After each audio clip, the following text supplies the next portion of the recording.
Bigotry and racial prejudice were widespread when black Americans answered the call to defend our country after it was attacked by Japan in 1941. A direct target of this discrimination was the Tuskegee Black Air Corps. How they rose above it and went on to contribute to our nation's victory is an incredible story. I'm Jack Bloom. My esteemed guest today is Robert Maxwell, President of the General B.O. Davis chapter of the Tuskegee Airmen. Welcome to PACE TV. It's a pleasure to have you on our program today. Thank you. And I'd like to start off and ask you about when you were a little bit young and how you got involved in the air. I understand that you liked the flying at a very early age. Well, I was very much interested in aviation Mm-hmm. and also in engineering, in things mechanical. Mm-hmm. So those were the two areas that I focused on Right. when I was young. Right now, you graduated the CCNY and as an engineer. That's right. That was a wonderful school, as I recall. Very good school and tough to Tough, get through. and you had to compete to get in. You had to take an entrance That's test, correct. right? Oh, absolutely. So after that incident, now you had the background as loving the air. Is this why you decided that the Tuskegee would be something that you would go for? Well, I think that what happened was that we were involved by the time I graduated, in the war effort. Initially, I went to work as an engineer in the defense industry, Mm-hmm. but then the opportunity for pilot training at Tuskegee Mm-hmm. presented itself. Mm-hmm. How did you find the Tuskegee? Is that something that was a known organization for you at the time, or was it recommended to you at the time? Oh, well, we all knew about it. Mm-hmm. Just to talk a minute about how it came about. Yes. Prior to World War II, blacks weren't accepted for pilot training Mm-hmm. or training for any leadership Mhm. positions. But under the pressure of the war, needing to get all the potential participants in the war effort and the pressure from the various civil rights organizations, the War Department decided they had to do something. Mm-hmm. And on one hand, they didn't want to train blacks with whites. Integration. Yeah, the segregated people that Mm-hmm. favored segregation wouldn't permit it. So what was their solution? To set up a separate but equal Mm-hmm. training base just to train black pilots. Mm-hmm. So they started this in 1941, Mm-hmm. and young black men came from all over the country. Now, how did they accept you? I mean, was the competition when you got there? Oh, it was the process was one where you went through a series of examinations, and I think the process was the same, whether you were black or white. You went through a certain required admission, and then were accepted for training. Because I know when I applied for the Air Corps, I had to take an examination to qualify just even to get into the front door. Is that with the same thing with the Tuskegee? Yeah, basically so. And So now you get in there. Now, how was your training? What developed after that? well, it was a very rigid training that we went through. It took almost a year to get our wings, but we finally graduated. And during this time, the training started in 1941, and between 1941 and 1946, there were 992 pilots that were trained at Tuskegee Army Air Base. Now, when they finally went overseas, and from my understanding, they did not assign them quickly enough to do the escorts to the bombers that were making the raids in Europe. Give us a little history about that. The first assignment was in North Africa in order to support the operations that the Army had in North Africa, and they performed well right from the beginning. It wasn't until later that they transferred them to a base in Italy, and they were assigned the mission of defending the heavy bombers in their raids over Germany and Romania. So, and what was the relationship that occurred with those bombers and the white personnel and so on? Was it, of course, it played a major role because their lives depended upon the support that the. Yeah. What, I don't think there was yeah. any particular relationship. The bombers had their mission, which is to go and fly and drop their bombs and try to get back in one piece. Right. And Well, the fighter pilots were out there To to protect protect them. them and to shoot down any of the German planes that Well, might be attacking. But the difficulty that they had those days that we didn't have air domination, and that we sustained major losses. We did. When the bombers went out. So That's right. what type of planes were the Tuskegee flying, and what Well, was the range? What was the capability? Well, at the time that they flying the escort missions, they were flying the P-51, the North American P-51 Mustang. And actually they modified the Mustang to be able to carry wing tanks so that they had a range of 1,000, 1,500 miles, so that they could fly with the bombers all the way to the target and still have enough gas to get Come back. What was the casualty rates amongst the Tuskegee Airmen who did initially the escorts? Well, overall, there were about 450 that participated. Of those, about 66 were killed in combat, and another 32 were prisoners of war. Were they the prisoners of war? Were they subsequently? Did they make it home? Most of them did, yes. And I mean, even though it was an ordeal in the German prison camps, but most of them made it through successfully.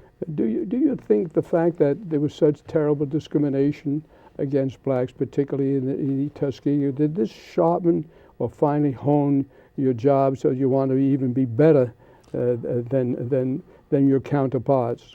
We knew it was important for us to succeed, and so I believe that we tried very hard to make sure that we were prepared to do the job. I see. Were you overseas at the time? I personally was not, Okay. because I was a bomber pilot, Right. and I flew the B-25 bomber. I see. At the time, we were forming a bomber group of B-25s that was scheduled to go to the Pacific. Yes, I recall when the war was over, we were all slated to go to Japan. Yep. And fortunately, we used that little bomb, and which helped us a great deal. Otherwise, perhaps we may not be sitting here right now having this conversation. That's right. Of course, some people say when the Japanese heard that the Tuskegee Airmen were coming, why they gave up. Right. But I think the bomb had something to do with it. How did this experience being involved with the Tuskegee, how did you react to this? Or how did it affect your lives and so on? Well, as far as I was concerned, as I said previously, I already had my engineering degree and had started work as an engineer. So I went back to that and spent the next 20, 30 years working in the aerospace industry, working in the transportation field. So I didn't really have anything to do with the Tuskegee Airmen until just within the last 10 years or so. I see. Meanwhile, the Tuskegee Airmen had formed an organization, a nonprofit organization called the Tuskegee Airmen Incorporated. And the purpose of this was, first of all, to make sure people were aware of what had been accomplished. Recognition. But even more important, to work with the young people and to show them that there are opportunities, if they will only apply themselves, to move forward in the aviation and other fields. Well, a wonderful thing happened recently. Finally, recognition was now given to the Tuskegee. And our president in Washington, D.C., had a reunion and an awards ceremony. Could you tell us a little bit about that? Yes. Actually, this was introduced by two members of Congress, Senator Carl Levin from Michigan and Representative Charles Rangel from New York. They introduced a bill to award the Congressional Gold Medal to the Tuskegee Airmen. When they came to us and said, well, now who should get it?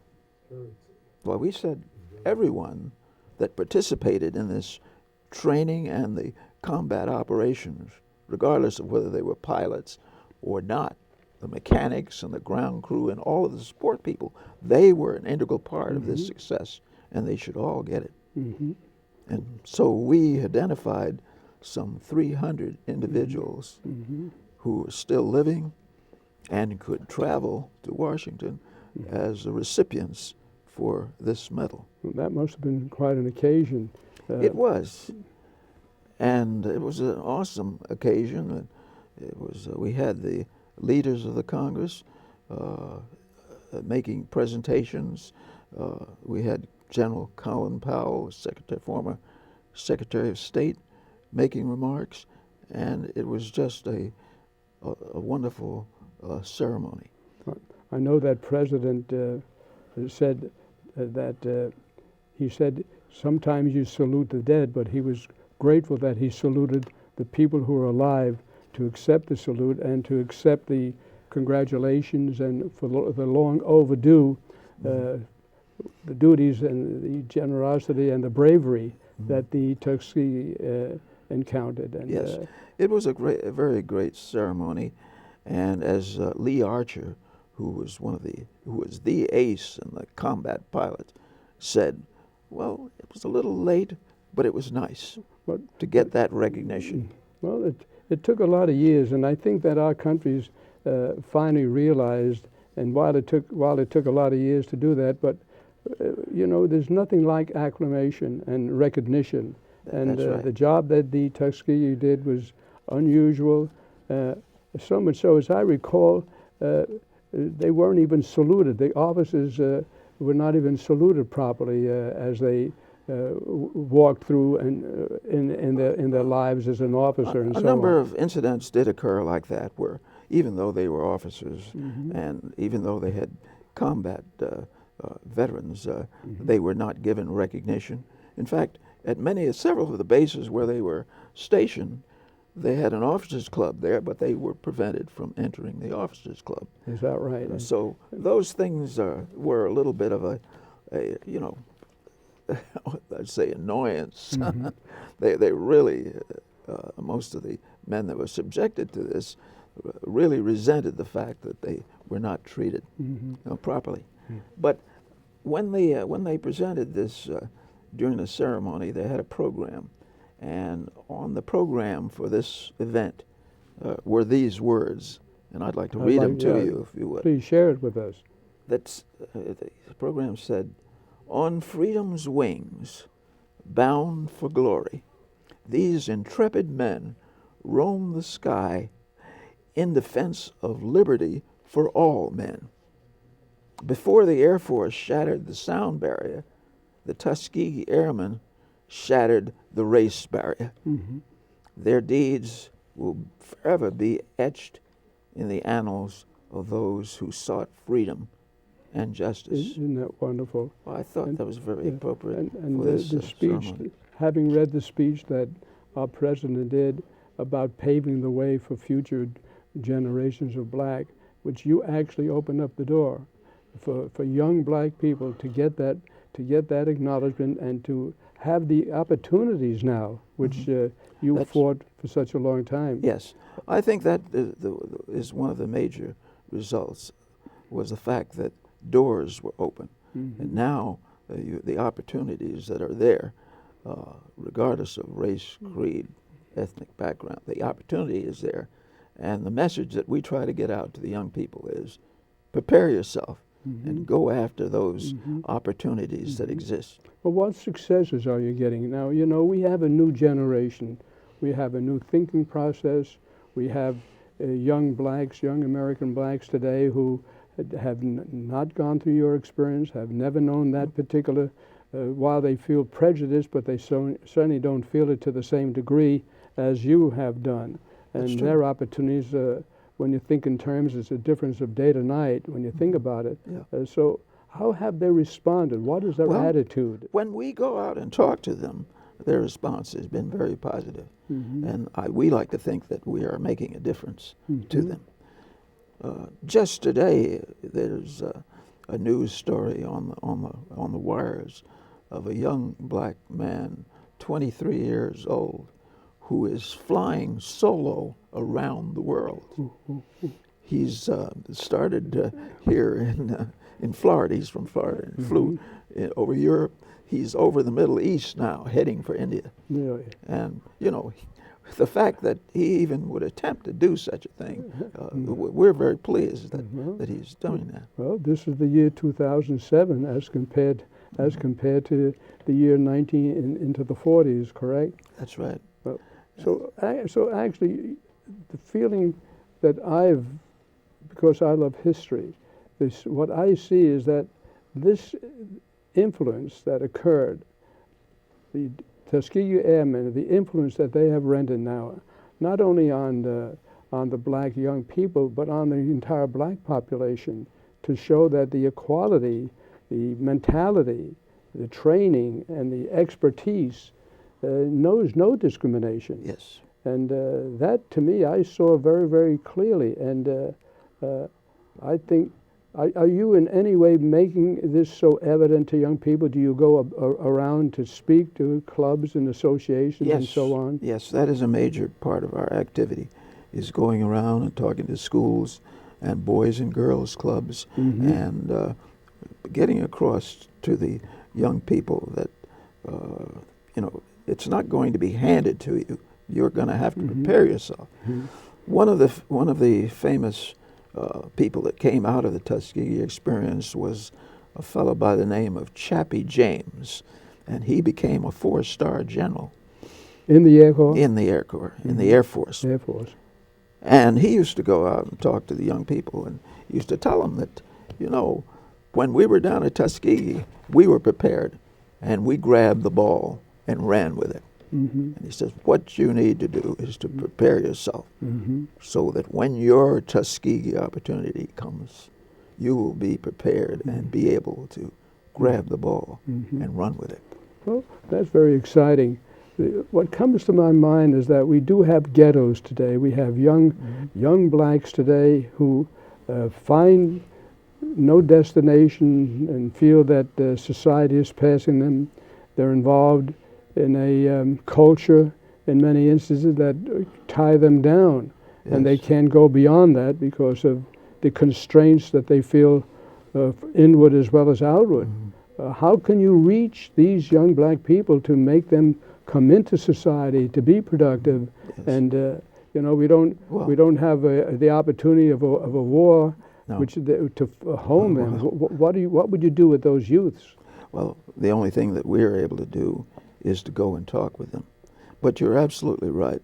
And of course, the progress that has been made through the years, I mean, Tuskegee Airmen were instrumental in getting some of the barriers broken down, but the entire civil rights movement, the people like Martin Luther King and, of course, Rosa Parks and all the people that in the 60s, they contributed very significantly toward getting these barriers broken down. But we still are living in a society where a large percentage of African Americans are living below the poverty level without the education. And so we still have a lot of work to be done. Well, I recognize that, but when you think in terms of sports, the participation of the blacks in sports, in basketball, in football, in the Olympics, for the matter of fact, and they are the role models of young blacks today. It's true. And there are more. I think there are more black participants in sports than in any other, from baseball on, and from every sport. It would seem to me that the young blacks should take pride in seeing this and would in some way endeavor to do something about their lives. Well, I think you're just seeing one part of the population. There are many young blacks who are getting the education, getting the college degrees, the advanced degrees, moving into business in various operations. So there has been and is a lot of progress, but there's a lot more that needs to be done. Well, you know, I've always encouraged young people, if they are at crossroads of their lives, to think in terms of the military. If you get involved in the military, it's the discipline that seems to be lacking today in young people. It would create a discipline that they've never had. They would experience an education which is open to them. They would have so many different opportunities. Would you suggest perhaps maybe military training for young blacks, even for whites for that matter of fact, but for blacks in particular who are at crossroads of their lives and are stuck within that ghetto syndrome? Well, we certainly encourage young blacks to, for one thing, apply to the various service academies, Air Force academies, West Point, the Naval Academy, where you get a wonderful education and the opportunity then to move into key positions in the military.